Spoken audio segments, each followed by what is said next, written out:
the Addiction and the Family International Network exists to bring together practitioners, researchers, policymakers, and experts by experience, all of whom are interested or involved in the effects that someone's problematic use of alcohol or other drugs or gambling has on other members of the family and on other people close to them. We've got more than 680 members from more than 55 countries across the world, which is very exciting. Actually, every time I say that, I find it exciting that this has taken off to that extent. You can learn more about AFINet from our website, and if you're not already a member, you can join for free by completing the application form on the website.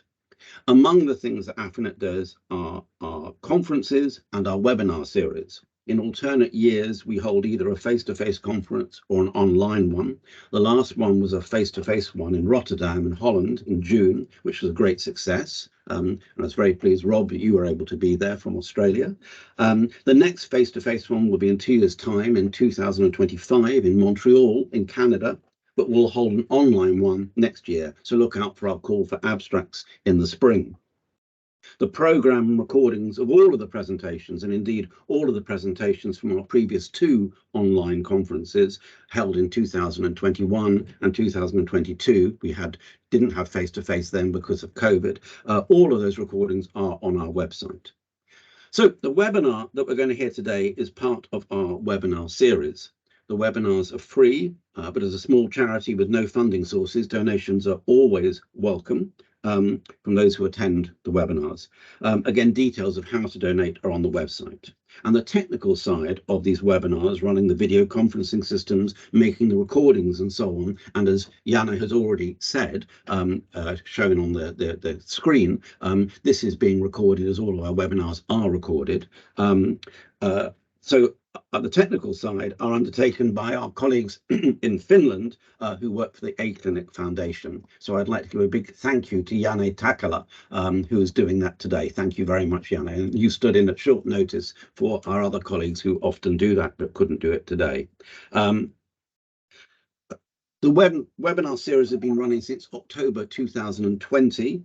And as I say, like the conferences, all of the presentations are online on our website if people want to catch up on the wide range of excellent and fascinating presentations we've had from all over the world, from Australia, so this is not the first one from Australia, and New Zealand, through Indonesia and Malaysia, through many European countries, and from Canada and the USA and Brazil. So, on to today's webinar. It comes from Australia, and it's my very great pleasure to introduce 2 speakers for the price of 1 today, which is amazing. Dr. Annette Peart and Rob Campbell. So Annette is an early career researcher. She got her PhD in 2020, so it depends on how many years after your PhD you think you're still an early career researcher rather than a mid-career researcher, but 3 years on, and is a registered occupational therapist. She's also a research fellow in addiction studies at the Eastern Health Clinical School at Monash University, working with Turning Point, which is Australia's leading national addiction treatment training and research centre, and different from the UK Turning Point, if anyone is thinking that they're the same thing. Turning Point states that they seek to transform the way that society provides treatment, specialist care and support for those affected by addiction. Annette leads an emerging area of research and evaluation of telephone and online services for people experiencing addiction and their families and loved ones. And this work aims to address how and to what extent people using Turning Point's telephone and online services are able to access and navigate the treatment and support that they need. Okay, on to Rob. Rob Campbell is the program manager at Family Drug and Gambling Help, a program of the Self-Help Addiction Resource Centre, which goes from the wonderful Australian acronym SHARK. Not crocodile, but shark, but there we are. He's been working in the human services field for over 25 years across a number of areas, including alcohol and other drugs, gambling, men's behaviour change, family violence, couple and family work, community health, acquired brain injury, and acute and ambulatory services. So he's got a whole range of qualifications, BA, Master of Social Work in Management and Human Services, an MA in Counselling. He's been involved in research projects in Beyond Blue, Deakin University, Monash University, and so on. Most importantly, Rob was also elected as an AFINet trustee at our last AGM in September. So this is one of his first official outings as an AFINet trustee. So that's really brilliant.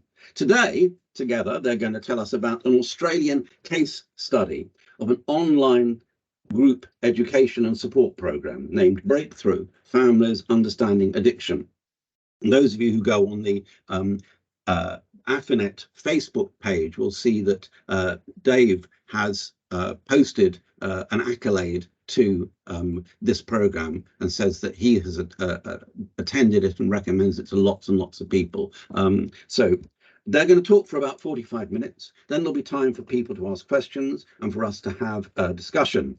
As the talk progresses, please write any questions in the chat function, and Annette and Rob will then answer them at the end. Or at the end, simply put up your hand using the hand function on Teams. And if that doesn't work for you, just get my attention at the end when I ask for questions and say, "Oi, Richard, I want to ask a question." So there we are. Now over to you, Annette and Rob. Thank you, Richard, and thanks for everyone for coming tonight or this morning or wherever the time zones are. Great to be with you all. So, Jan, we can move on to our next slide. So, as is customary in Australia, we just like to acknowledge the traditional owners and custodians of the land on which we work and pay respect to our elders past, present and emerging. For me, I'm in the land of the Bunurong people, which is in the Kulin Nation, and for Annette, actually at this time you're in Adelaide, so I wonder what the traditional lands are there. The Aboriginal lands and tribal areas are huge. Sorry, I'm on the Kaurna land of the Adelaide Plains.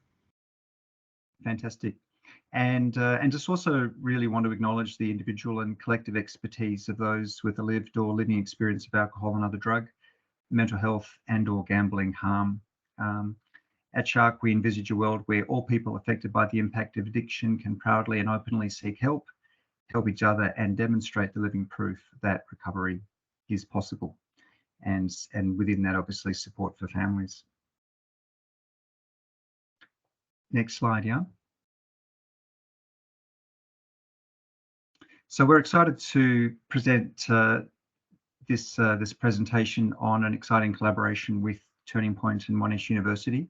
So what I'll do is just set the scene at Shark and Family Drug and Gambling Help, the setting in which this research was done, and then specifically speak about the Breakthrough program and the online support group that was developed during COVID. And then Annette will look at the actual nature of the research project and explore the methodology, and then look at the research themes, and then we'll look at some of the findings and summarize what we discussed, which really opens up, as all good research does, new opportunities for further research and discussion as well. So just to give you an overview, so I'm based in Melbourne, and Shark Self-Help Addiction Resource Centre, we support over 9,000 individuals and families annually, and our programs and services are located locally across Victoria, but increasingly we're delivering services Australia-wide as well. The very nature of Shark is about the importance of peer support, so people with the lived and living experience of the impact of addiction, and whether that's for people seeking treatment for themselves and also for families who are affected. So that's central to the work of Shark. And we provide a number of services. So we provide telephone and online support, education programs, counselling, peer support groups, residential recovery in the community, and consumer representation and workforce training. So Shark as an organisation is quite small. It's a non-government organisation. Most of our funding comes from the Department of Health, but we also do have fee-for-service and some federal funding as well. Next slide. Yeah. So Family Drug and Gambling Help, which is the program that I manage, is one of the programs at Shark. And this was a program that really began in the year 2000 And that was on the back of a major crisis in the community around a number of overdoses and deaths secondary to heroin use at the time. And it was really apparent for a lot of families that found themselves affected by this, that there wasn't much support for families specifically. That the treatment model, and largely that is still the case today, treatment is very much geared at people seeking treatment for themselves, which is obviously really important. But we recognise too that families need their own support. And this became something that was a grassroots response to that crisis and really developed as a way of actually responding in a community sense. So this group of family members approached Shark to auspice them, and then that became its own organisation and then became a program of Shark.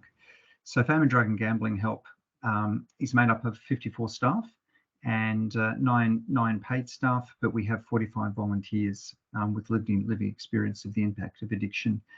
So it's really important at Family Drug and Gambling Help acknowledging the role of volunteers, which is about people who've been through that journey and really want to give back and be able to provide hope and connection for those impacted by addiction. So the programs that we offer, just briefly, in Family Drug and Gambling Help is a 24-hour telephone helpline, which is staffed by trained volunteers, Monday to Friday, 9 to 5. But then after hours, our telephone calls go across to Turning Point, where Annette works, where there's an extensive telephone support service, which provides, again, support for families. The nature of the telephone helpline is that it's not a counselling service, but it's really a point of connection and support for families, a place where people can feel heard and connected. And what informs that model is the 5-step model that obviously is a major focus of the work that we do. And in the sense that we're really seeking to connect and then link people into different supports and be able to follow up with them as well. So telephone calls can vary from 20 minutes to up to an hour, depending on what issues the families are presenting with. And it's really special because the tagline for Family Drug and Gambling Help and the helpline is that you're not alone. And I think that one of the great challenges for families is that sense of isolation and not being able to feel like they can reach out or connect in such a way that they feel heard and understood necessarily. So to be able to speak to a peer is a profoundly important and moving opportunity for connection as well. So it really is part of that broader opportunity for families to be able to connect in whatever means they can. With the helpline, it really is the hub of different ways in which people can get support through Family Drug and Gambling Help. We have a number of education programs. So obviously Breakthrough is one of those, and I'll speak in more detail about that. The other program we have is one called In Focus, which is a closed program that goes over 6 weeks. And that's traditionally a face-to-face, but during COVID, our program moved across to an online version. And we found that the gold standard of that sense of connecting face-to-face was challenged because a lot of people found that the convenience of being able to connect online hasn't really broken that sense of rapport or connection that we've always found is you'd assume most important in face-to-face. So the In Focus program is a really powerful way of moving deeper in developing peer connections as well, as people share their experience. One of the other qualities we have at Family Drug and Gambling Help is also the capacity to develop programs, and one of those are support groups. So families sometimes want to be in a space where they can connect, and this is obviously, again, what we'll be talking about in tonight's presentation around an online support group. But the support groups are powerful because they provide, again, a space where families can come in, have an educational component, but then also have a structured way of being able to share that's safe and positive focus based on some of the educational learnings that have been focused on. So again, with support groups, they're another way in which families or significant others can get support, but it's also open-ended, so people can come and go as they want. A unique program in Australia actually is one called the Muslim Youth Adult and Family Program. This is an example of a federally funded program in Melbourne, in the northwest of Metro Melbourne. And this is a collaboration between Odyssey House Victoria, Salvation Army, YSAS, which is a program that works with young people, and Shark, and a mosque, a Muslim community founded in a mosque in Glenroy in Melbourne. And this is a way of working holistically with the community. So working with the adults, working with young people, but also working with the families. And again, this was something that was initiated by the Muslim community, because there was recognition that although the sheikh as the religious leader would be the person people would go to, there's recognition that there were other situations where people didn't feel comfortable discussing things, and there was almost a split between their religious sense of who they were, but also what was really going on in the family. And so this has been a powerful way of actually being able to connect, support that community, and also link them into other supports, so that we're sort of looking to break down the barriers of stigma and shame, which are pervasive through all aspects of society, but in particular challenging for that community as well. And then three sides of the coin, which have presented at AFINet in a webinar, is an amazing use of people's story of recovery or experience of gambling or being an affected other, where they're able to perform that in dramatic form. So they're not actors, they're people who've got their lived experience of the impact of addiction through gambling, and then being able to present that. And again, through COVID, we've adapted those stories online to be in a film version, so that people can see that in different settings, which is very, very powerful. And three sides of the coin powerfully also demonstrates the intersectionality of addiction. It touches on themes related to family violence, mental health, alcohol and drugs, justice as well. A number of the members of Three Sides of the Coin have actually been in prison because of the impact of gambling. And that was one of the films that we presented at one of the webinars last year as well. So as I mentioned before, this is something which is informed by the stress strain coping information support model and the 5-step approach as well. Thanks, Jan. Just before I was mentioning about the role of volunteers, so these are 2 volunteers who received an acknowledgement award. So we seek to really celebrate the contribution of volunteers through different awards that we have. And in Australia, we have 2. We have National Volunteer Week, and then we have International Volunteer Day on the 5th of December. So we're actually having our local federal member in the seat of Higgins in Melbourne, just to present an award to one of our volunteers who's been in the helpline for over 10 years and in support groups for over 13 years. So an extraordinary contribution, and something which, you know, volunteers just talk about the incredible satisfaction and power that's not just about being able to share their experience, but also to be able to get support for themselves. So it's very much a mutual supportive process.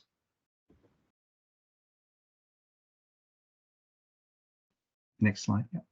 And I always put this slide in. One of the key things we have at Shark is Dog Day. And these are some of the dogs who've been in our helpline. And they all take very good calls, and there's no paucity of what they like to say in their calls. But it's one of the nice touches. And again, just provides that human connection and human experience of being able to connect through dogs as well. Mine's the hapless dog in the elf costume at our Christmas party as well. So it's a great place to work. Thanks, Jan. So in terms of the impact of addiction on families, we know that families affected by addiction face so many challenges, and we know that guilt, worry, stigma, financial issues, estrangement are huge. And we also know that it takes some time often for families to actually reach out for support. For many, they seek to manage this on their own, and often feel quite isolated in their challenge of managing the challenges. So we know that the health and well-being of family members, therefore, is often overlooked, because their primary focus is on the welfare and concern of their loved ones, which, while that makes absolute sense, they lose sight of the fact that they have their own needs as well. And as I mentioned earlier, and this is certainly the case in Australia, there are limited supports for families. I think that the recognition of families and what families need has certainly increased. And in Melbourne, we recently, in the last couple of years, had a mental health royal commission looking at our mental health system and touching on the AOD sector. And it was really recognised the role that families play and the needs that families specifically have in terms of their own role. and that you really need to support the families, because when they're well supported, that can also positively have a good knock-on effect for their loved one, but it's not necessarily interconnected. It's really important that families get their own support, and I think that Family Drug and Gambling Help and other services are there very much to provide that support, and obviously what's echoed through AFINet. Next slide, Jan. So on to Breakthrough. This is a program that began in 2015, and it's a group psychoeducation program that is all about building skills, but also for families to be able to come together and get a degree of support as well. And when it began in 2015, it was a face-to-face program that was delivered for 2 hours over 2 weeks. So in total, it was a 4-hour program. And this was developed in collaboration, again, with Turning Point and input from the Bouverie Centre, which specialises in working with families. We've delivered in this time over 7,000 to 7,000 people in Victoria, with approximately 50 sessions annually.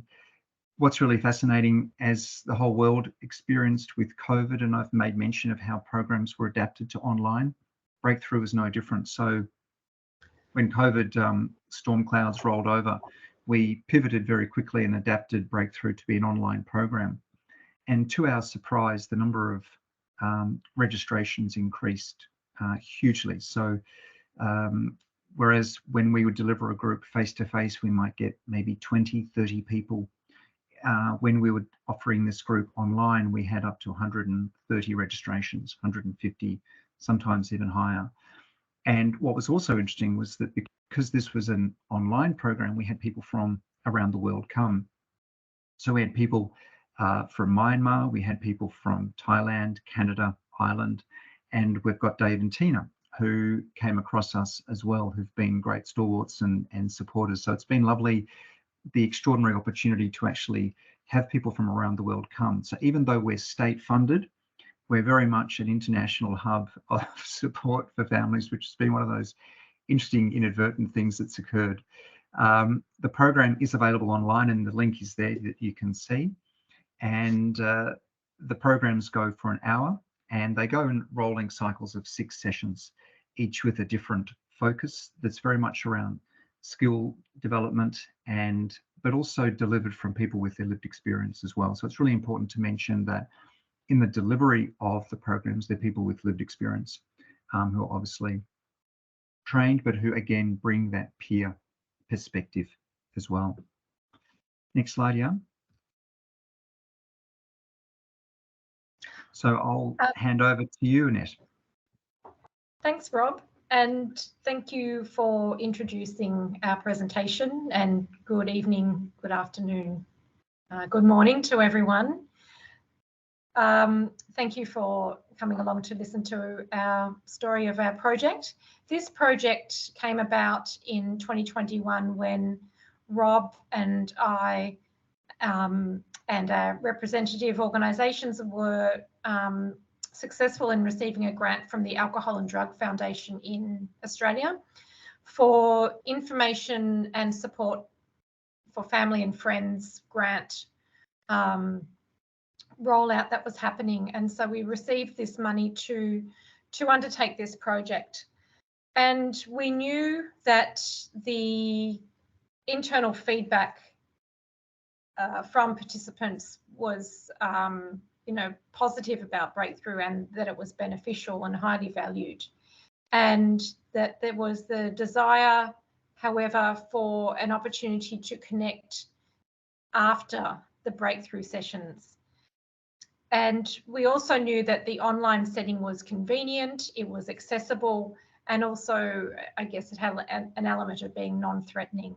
So what we did with this grant money was to design or pilot an online support group that built from the Breakthrough program.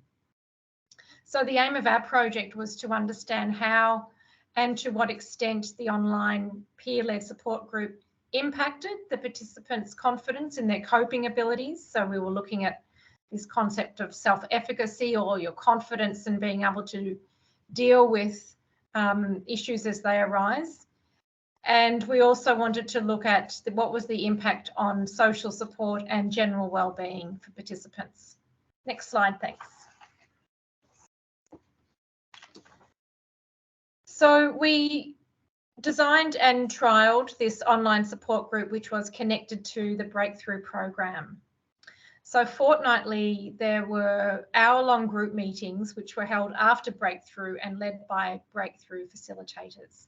So towards the end of the Breakthrough meeting, the facilitators would announce that we were undertaking this research project, and if you would be interested in continuing on to have, now that you've had that psychoeducation or that education focus, now let's have the online support group straight after that, so that the participants could build on what they learned in the Breakthrough session. So the online support group was participants who wanted to stay on and join, reflecting and sharing on the topics that were discussed in Breakthrough sessions in a safe space.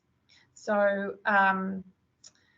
for example, if the Breakthrough topic that evening was about boundaries, the participants were then able to reflect on that topic and then discuss their experiences in the group. And they were encouraged to use the strategies that had been taught in the Breakthrough session with some positive reinforcement. And for this study, we held 18 meetings between September 21 and March 2022. Next slide, thanks. So for the research component of this project, we had two parts, and we call it a mixed methods, which is when you have the quantitative side of the research, which is the numbers, the statistics and measuring change. And then we have the qualitative side of things, which is where we ask people for their qualitative or their feedback. And we put both of those together and come up with some results. And that's called mixed methods. So we had some outcome measures that were collected pre the group, and we then asked people questions post the group, and we had our semi-structured interviews. And then we also had the post group was when we contacted participants 3 months after they had started participating, because we asked them questions about coping and their well-being, and we wanted to see if that change had happened over time. So next slide, thanks, Jan. So the participants were recruited from Breakthrough, as I mentioned before. So at the end of the Breakthrough session, the attendees were informed about the project and the online support group. And during that, in the little break between sessions, they completed an online registration, and there was an element of providing consent for us to collect their data and for them to be involved in the project. And there was also, for some participants, there was a time lag between finding out about the group and joining the group. And so that's when we were able to do some of those pre-group measures. And then after 3 months after their first online support group session, we then contacted them, and they did what we call the exit survey, or the end of the project survey. And for those who wanted to in the survey, we said, if you'd like to, we would love to interview people to find out more, I guess, more interesting data than sometimes you get from surveys about their experiences of the online support group. I'm a qualitative researcher, so I tend to lean towards finding those richer pieces of data in interviews. So that was where some of our data came from as well. Next slide, thanks, Jan. So just a little bit, this is a bit of a nerdy slide. So we had these 3 measures to collect the data with. We had this scale called the General Self-Efficacy Scale, which is asking people questions about how they feel they can cope with difficult situations in life, or the confidence to manage those challenges. We also had a well-being index, which is where we asked people about their satisfaction with various domains of their life. And we used a scale called the Social Connectedness Scale, which measures this concept of belongingness. It has questions about feelings of connection and isolation and things like that. We collected some demographic information as well, like what's the relationship that you have with the relative or the person you're involved with and helping out, how long you've been providing support to that person. And then the 3 measures at exit, or the 3 months later, we used a scale called the Client Satisfaction Questionnaire, which is a scale that's used a lot in looking at how satisfied people are with particular services or programs. We also used this measure called the Group Sessions Rating Scale and the Perceived Personal Benefit Scale, which are kind of self-explanatory. We also did, as I mentioned, the qualitative interviews, where we asked people about their experience of the online support group, especially about the content, the facilitators, the online delivery, and the impact on their situation. And the next even nerdier point is that we compared the pre and post intervention scores by fitting linear mixed models with fixed effects for time and random intercepts. And that's about as far as I'll go with that type of language for this evening. So next slide, thanks, Jan. So, oops, I forgot there is a little bit more of that language there, but I will not focus on that. So we analysed the data. We did some descriptive data on the demographics and the feedback. We looked at the baseline characteristics of what we called the completed cases and the non-completed cases. So the completed cases, in this instance, we're calling a person a case, and was a completed case was someone who attended at least one group and had at least one pair of baseline and exit outcomes on those particular measures. And that meant that they had complete data and were included in the analysis. So we had some people who did the baseline surveys but not the exit, and so we compared some of those people as well. And then let's go to the next slide. So I'm sorry if this is a little bit unclear. This is just telling you that we had 23 people who we had some data to analyse in this group. We had 78 people who expressed an interest in the group, and then we had 54 people complete the baseline survey, and then we had 31 who attended one or more sessions, and then of that 31 we had 23 people complete the final survey.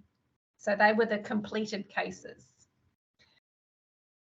And they attended a median of about 3 sessions. So of these 23 people here, the average age was around 53, and 22 of them were female and 1 was male. We had most people, so almost 80% of people were from an urban area, so from Melbourne.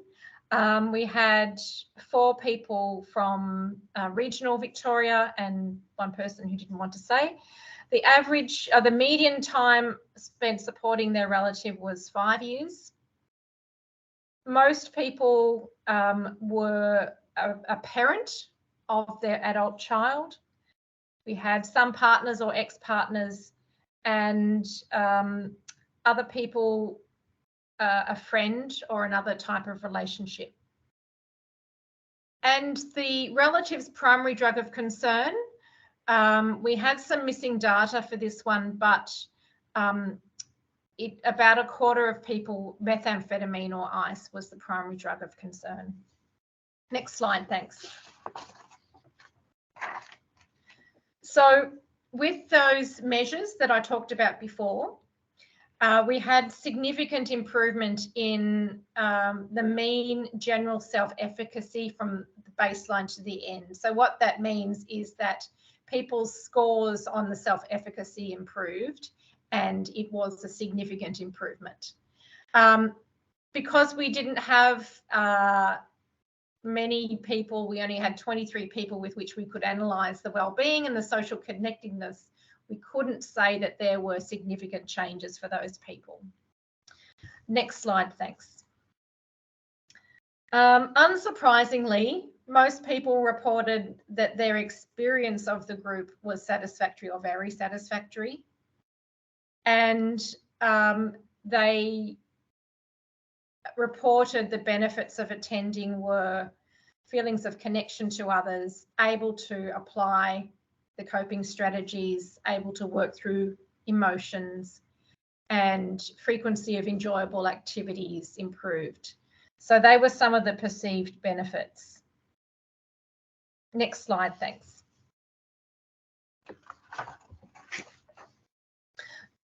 Talking about the interviews that we did, very similar demographics again for the people that we interviewed. We interviewed 11 people. 6 lived in Melbourne and 5 lived in regional areas. And 10 of them were the parents of an adult or adolescent child. And they had supported their relatives for a mean of almost 9 years. Next slide, thanks.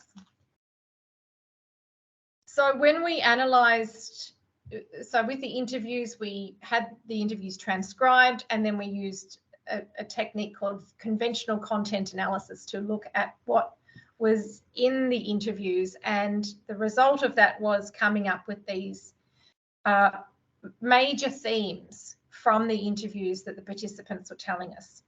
The first major theme was related to their emphasis on connecting with others who share what they said the same world through the support group.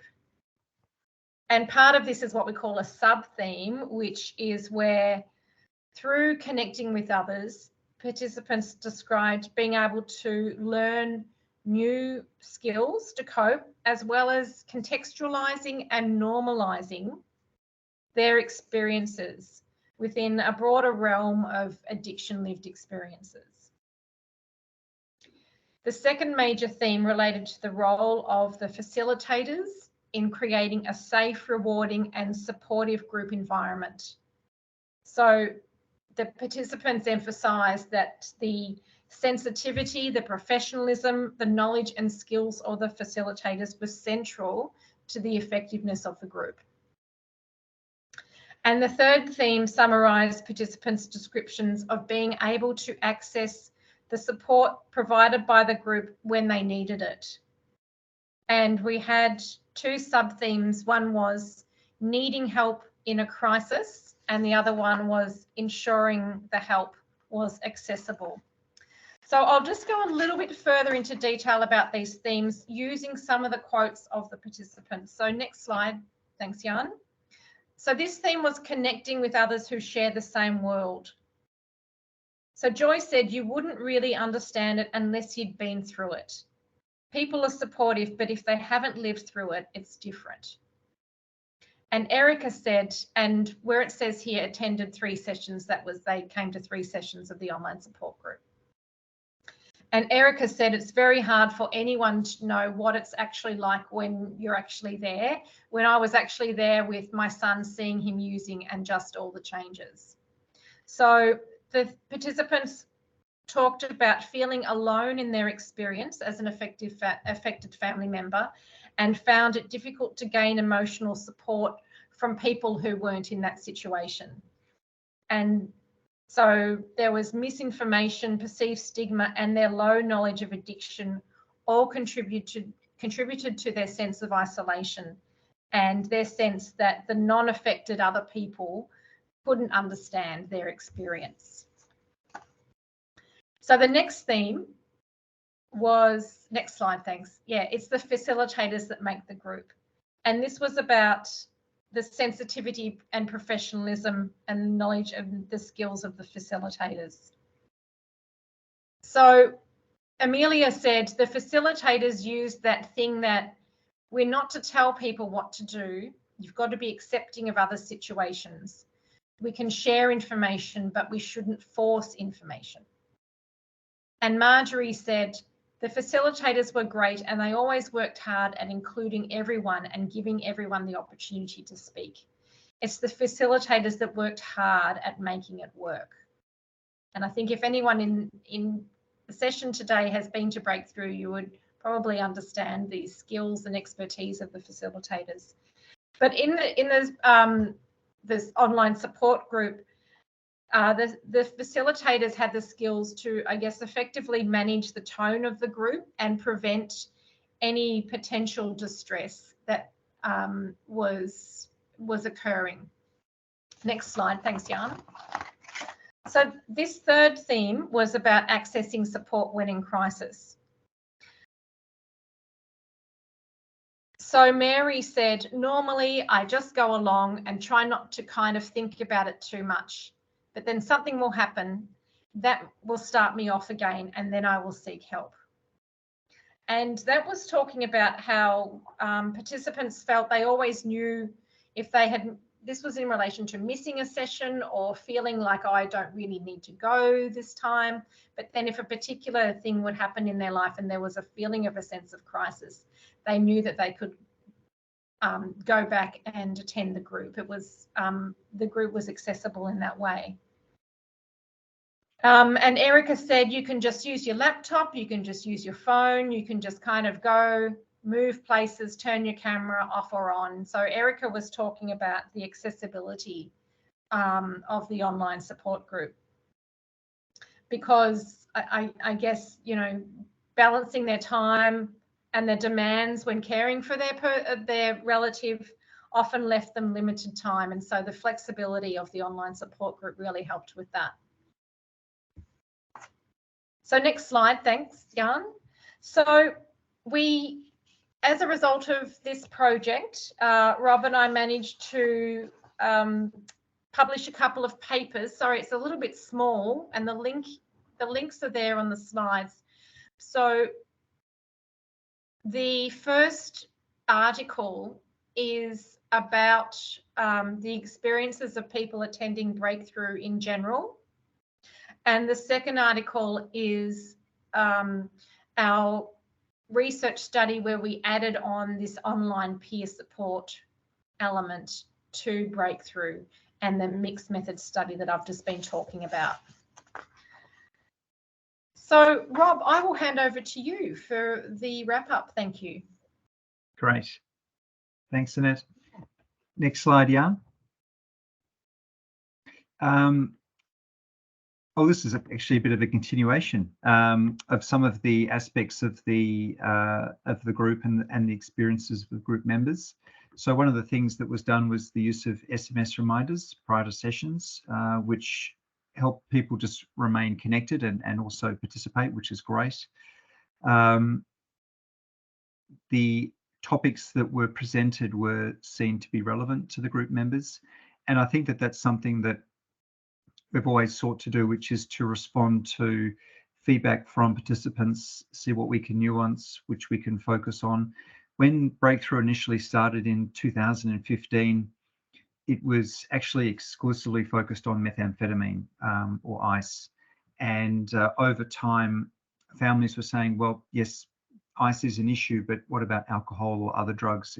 Could it be more inclusive of broader experiences, inclusive of gambling? So that's why we changed the tagline to Families Understanding Addiction for Breakthrough, so that it was less focused on the ins and outs of ice or alcohol, but more looking at some of the broader themes of the impact of addiction and topics that were really more relevant to the families in terms of coping strategies or communication strategies, safety plans, things like that, which is really important.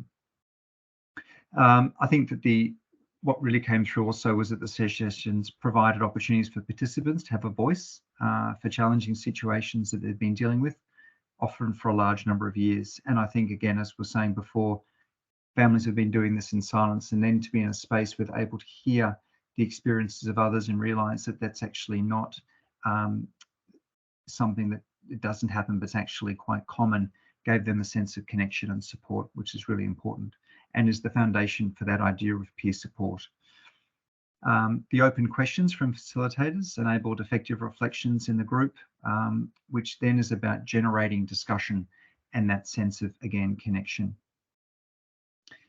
It's quite challenging in an online space to have time to cover quite a number of different topics, but the facilitators managed well the allocation of time so that there was time for each participant rather than perhaps one person dominating more than another, really creating a safe space where everyone felt welcome and able to share if they wanted to.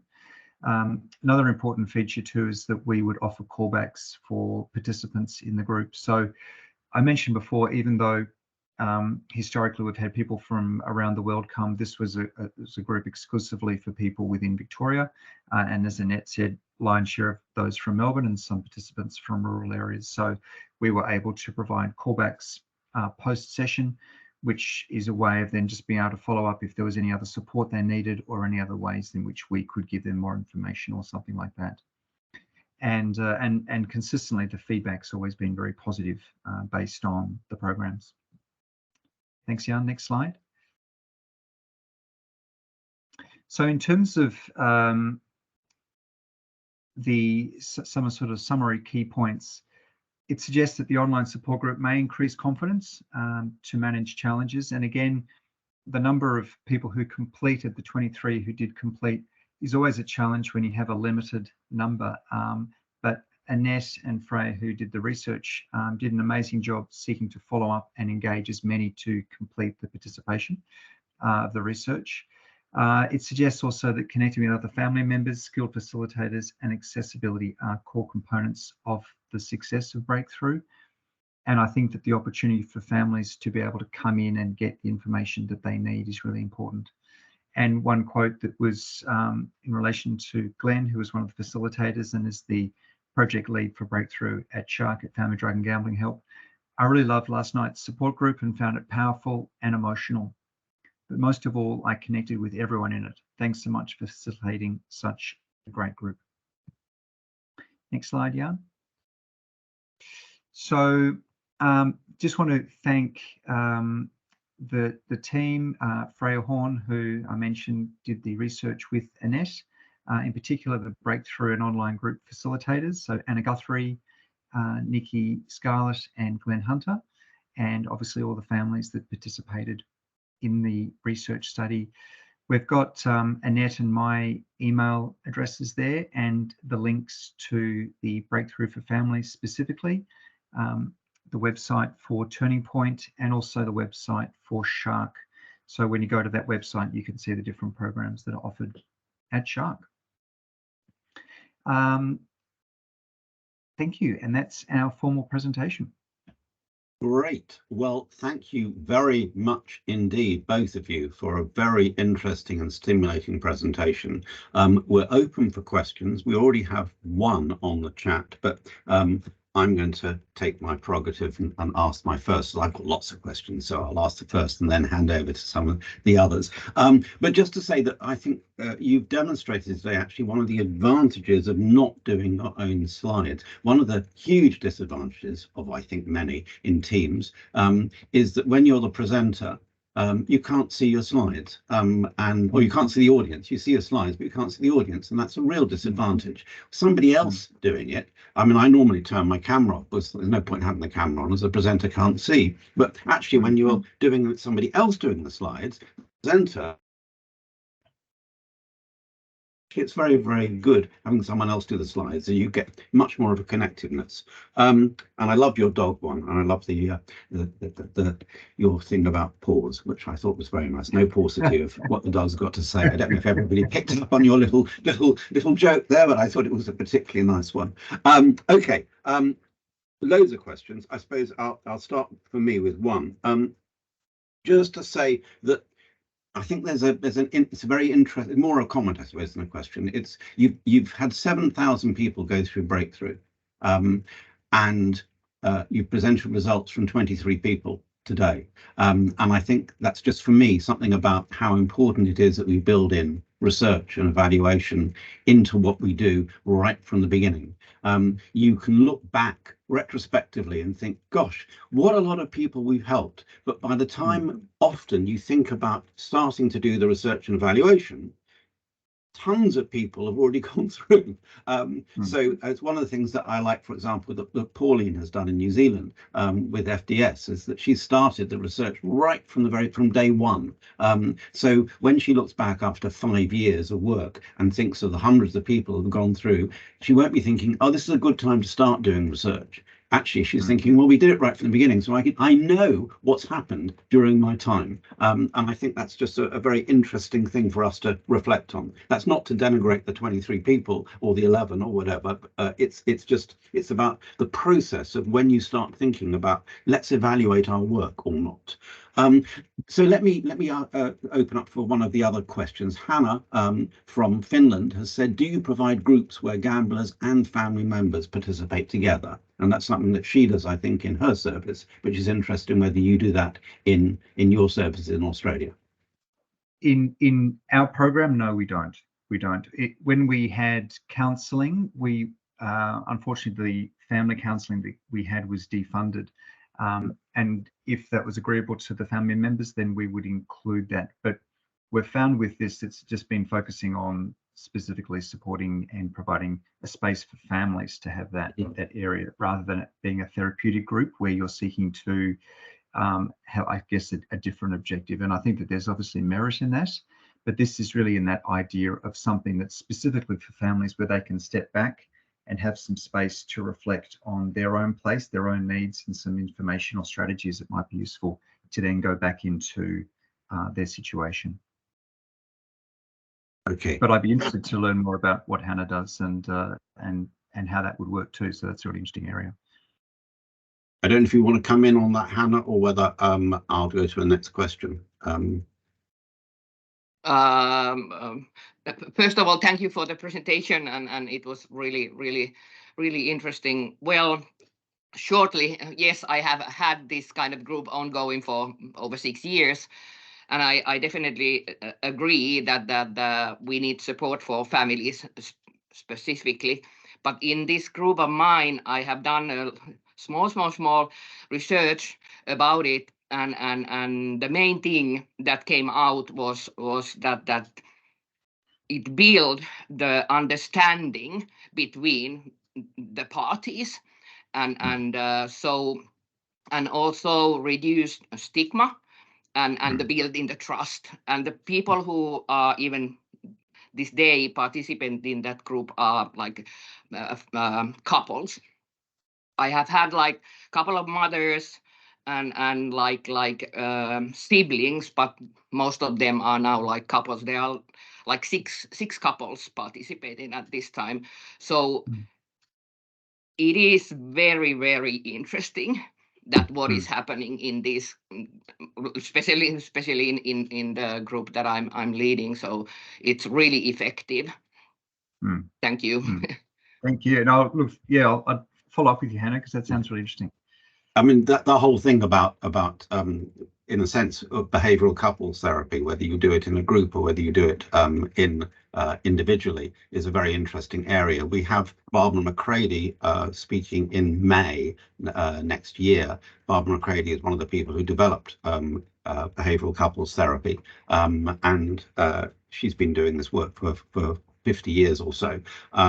And it'll be very interesting to hear her reflecting on the impact on affected family members of participating in behavioural couples therapy.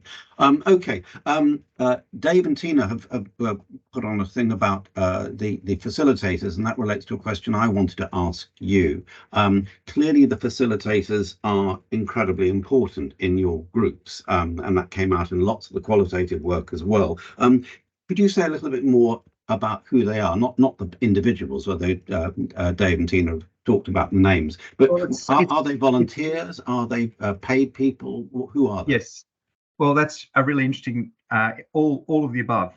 So each of them, Anna, Nikki and Glenn, had their own lived experience of the impact of addiction and as a family member, and came to Family Drug and Gambling Help as a volunteer.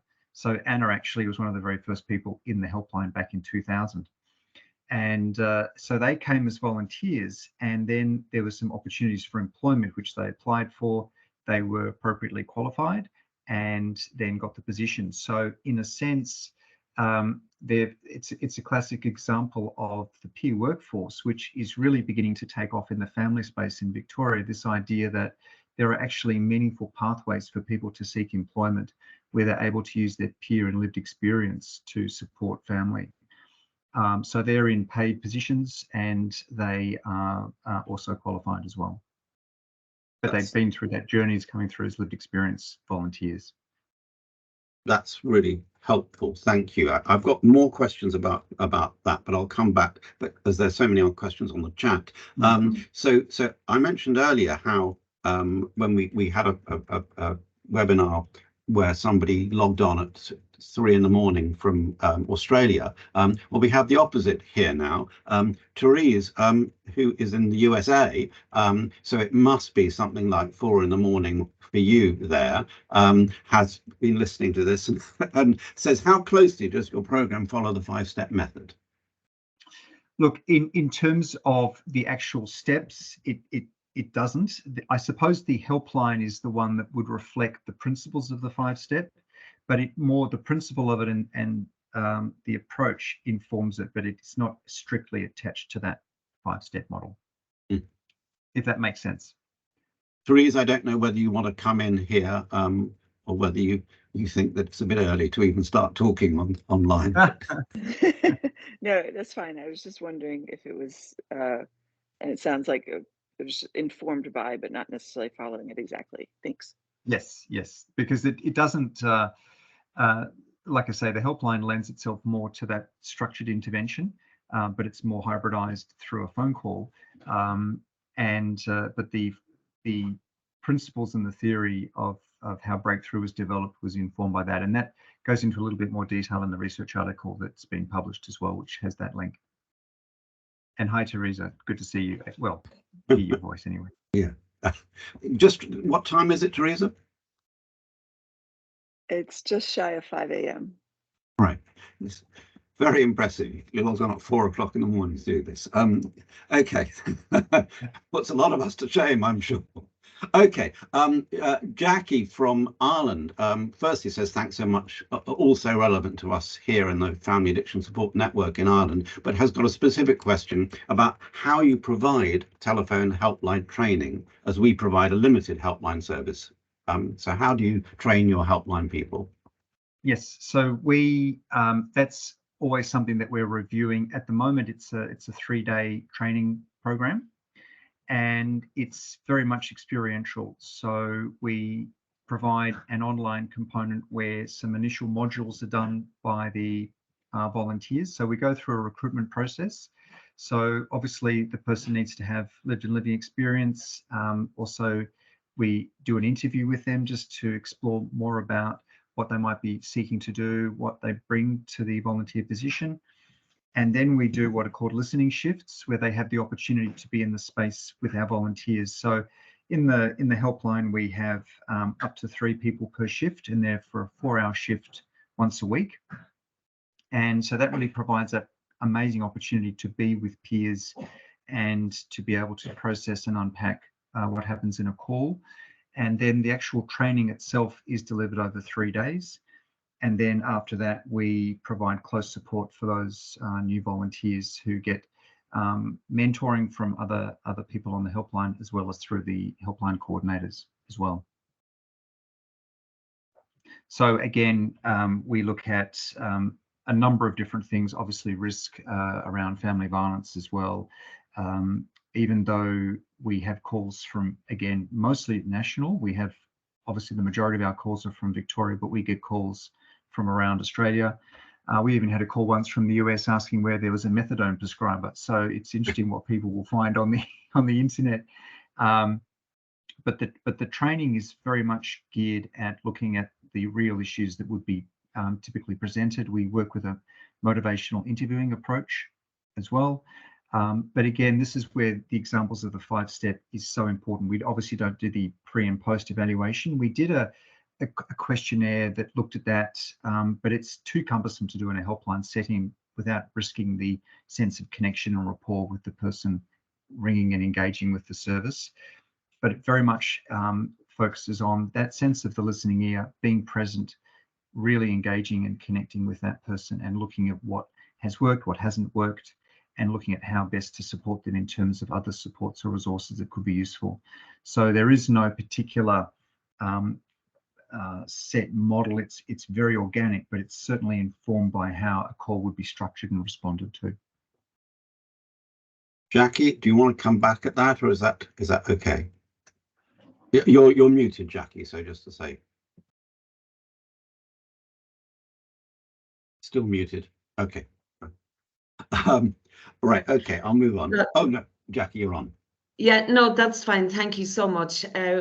We are a very small organisation here in Ireland, not core funded whatsoever. We fundraise mostly to keep open and deliver services, but everything that both of you have been presenting this morning is so relevant to us. And we do the peer online support, the online delivery of 5-step, and a limited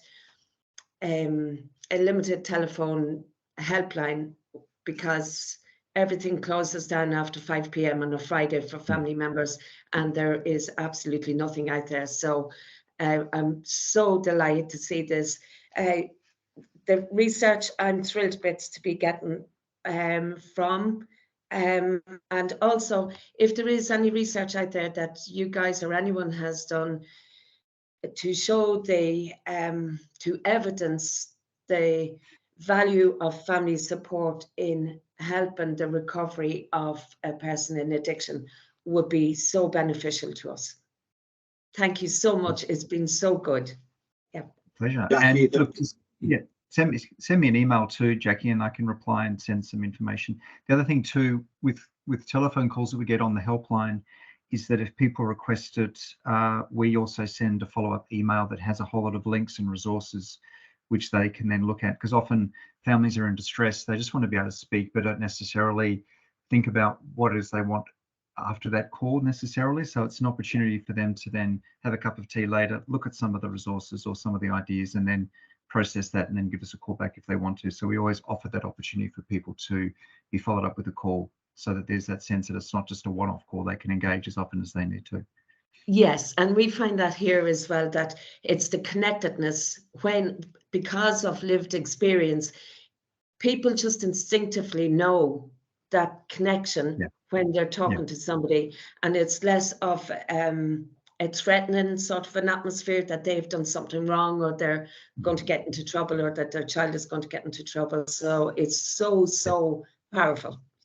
Yeah, no, absolutely. Brilliant. Thank you. Thank you, Jackie.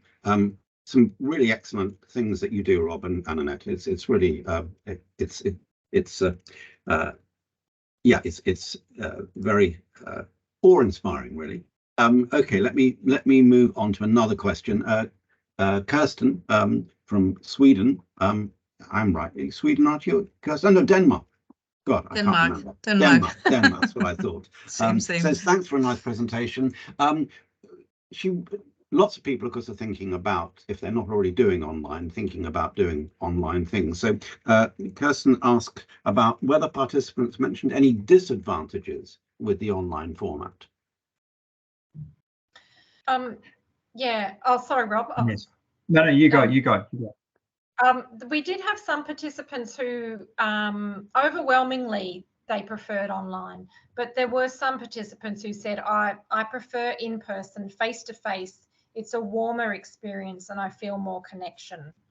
However, that wasn't, that was maybe 1 or 2 people. The other participants really found the benefits of being online. And I remember one of the interviewees saying that because we were went in and out of lockdowns in Melbourne for quite some time, and I was talking to a mother who was saying my son was in the same room. He thought I was just doing work. I was on a work Zoom because I was just at my laptop. I was actually logging onto Breakthrough and onto the support group, and he just thought I was being at work. So it was actually enabling her to participate without having to leave the house. And some other people said, ones who had been to a face-to-face group and comparing the two said,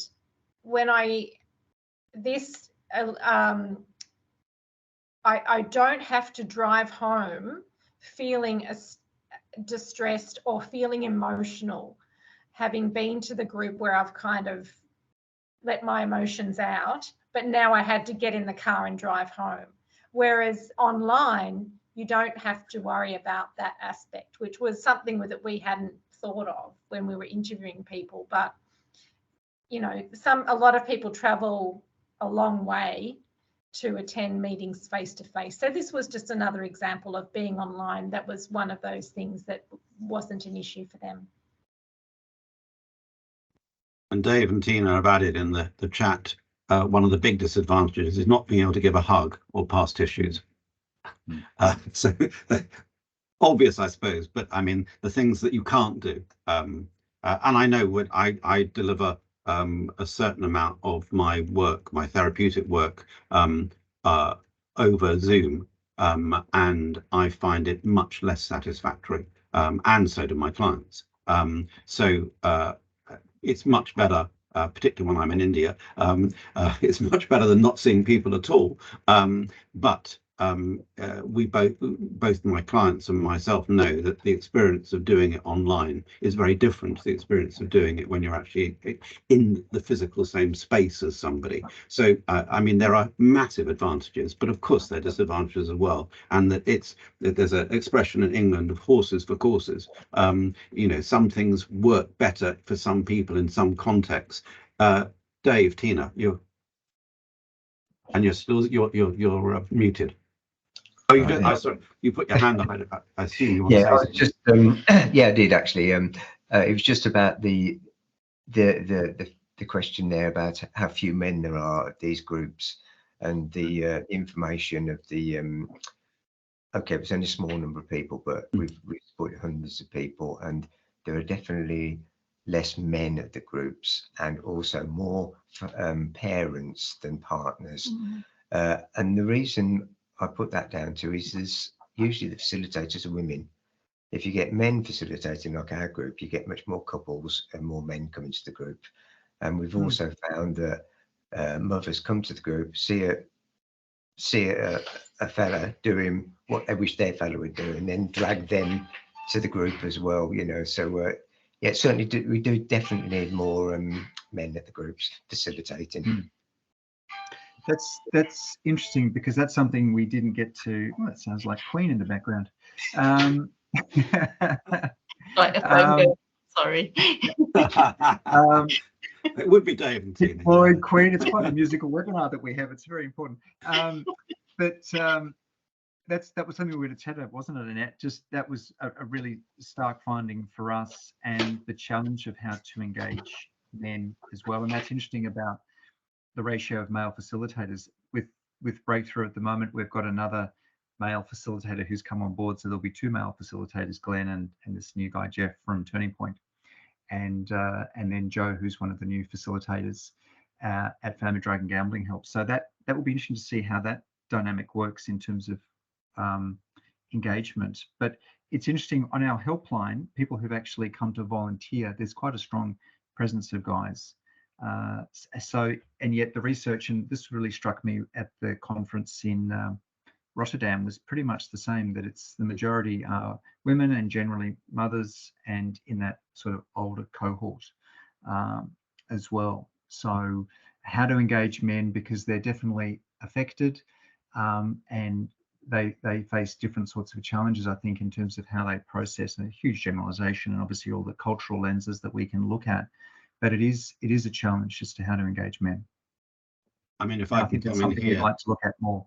There, I mean, it's it's great that both you, Dave, and you, Rob, have got experience and examples of being able to attract more men to come in, but that is unusual. And so I think it might be worth you two getting together and thinking if you could actually even write a brief paper about how you've managed to do that, because it's very unusual. I mean, I've been researching this area for coming up to 50 years now, and it's the preponderance of women, and it is lots of, I agree with you that lots of mothers, but lots of wives or female spouses, lots of sisters, lots of daughters. I mean, trying to get an equal number of men. If I think right back to when my original research in this area, risk and resilience work, which I started in 1980, where we were looking at what happened to the children of people with serious drinking problems when they grew up to adulthood.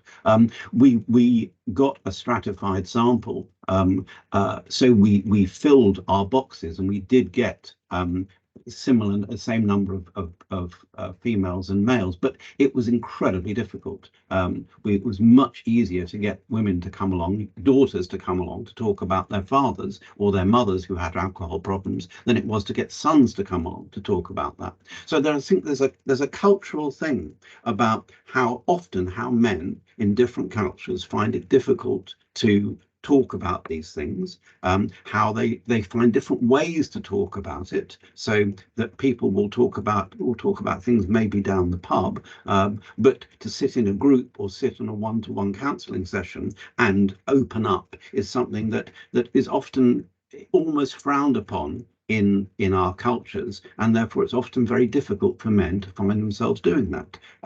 Now there are ways maybe around that, but and that's why I think if you two have found ways around that, that's incredibly helpful for us to know, because it's a relatively universal finding that it's much more difficult to get men to come along. And Tobias, this was your question. Do you want to come in on this? No. I think you answered it quite well. Thank you. Okay. Sorry, Rob. But I've seen this. We have seen the same problems with attracting men to studies in Sweden also. So.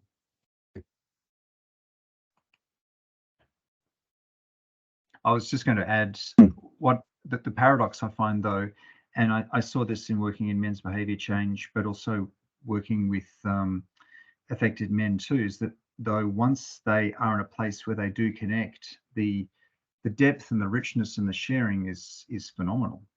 So it's almost once you can get through that point, it's not as though there's no connection to the emotion or the experience. It's profoundly moving, and the changes that you can see as a result are huge, but it's just getting to that point. And so often with the men's behaviour change, it was often because they were mandated, and then once the space of safety and trust had been built, but you can't mandate people to come to a sharing group. So it's again horses for courses, but sometimes they were that was the happy stance of that. Not that that's always the way to go, of course. Forcing engagement doesn't obviously work for a lot of people, but it just goes to show that there is the connection. It's just how to get there, and it's a lot of area for research. So just I'm sorry, Jackie, you're going to come in, yeah. Just on that point, back a few years ago when we were forming, there was a group of men in Dublin who spoke about this and who got surrounded by developing a drama group, which was very, very powerful. And they went on tour, so to speak, portraying this in different communities. And it was so, so powerful, and it showed how men connected with each other. And as far as I can remember, it was based on like men's sheds, the way you have men coming together and working. So they're more inclined to share when they're when they're involved in experiences together or doing something normal together, and that's where they connect and talk, rather than come into a group where women are more at ease, and I think talking in a group and about their emotions and all the rest. But it was something that was very, very powerful, and if ever we get funding, that is something definitely that we will consider doing. That's a really interesting idea and a really interesting piece of information. Thank you, Jackie. Gina, Dave, you still have your hand up. Is that because you want to come in again? Sorry, I'm used to Zoom. I'm struggling with Teams. Okay, I'm going to draw it to a halt because we've been going now for an hour and a quarter, which is longer than we normally do, interestingly, because normally there's a big drop off. And there hasn't been here, which says something about your two's presentation, I think. I just want a couple of other comments in the chat, which I want to put in.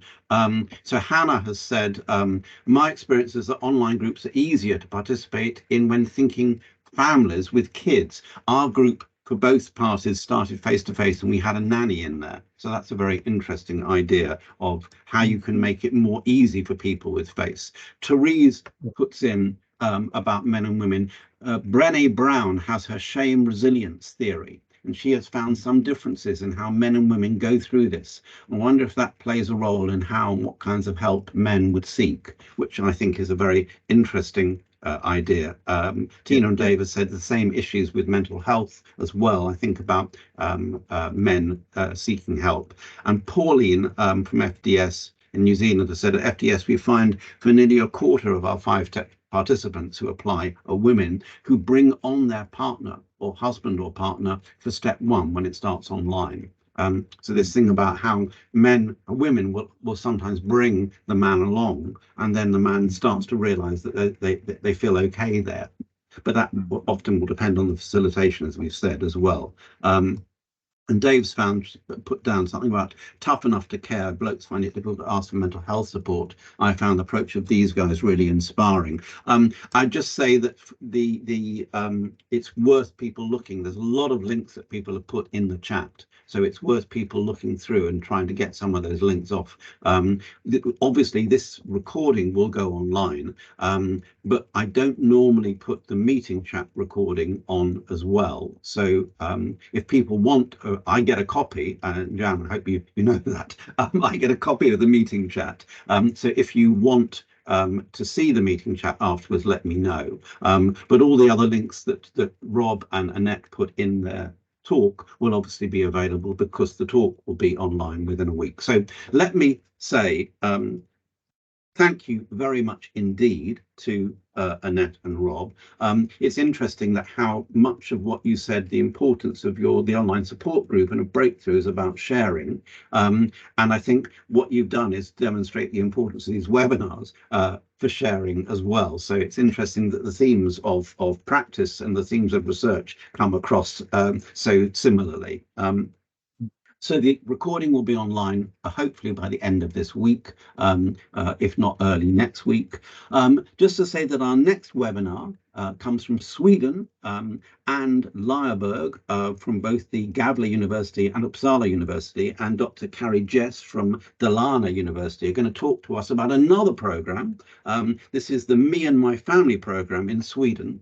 That's going to be in January, the Thursday, the 18th of January, 2024, at 2 o'clock UK time, 3 o'clock Swedish and German time, which means that you'll, Annette and Rob, you're going to have to demonstrate your real commitment to this area by getting up for whatever it is, 2 in the morning. But if Teresa can do it from the US, anyway, so that's all from us. Thank you again, Annette and Rob. Thank you all for attending, and see you in 2 months' time, hopefully. Great. Thanks, everyone. Thanks, Richard, for facilitating. Thank you. Okay. Bye, everyone. Bye, everyone. Take care. And thank you, Jan. Marvelous. Thanks, Jan. Thank you. Bye.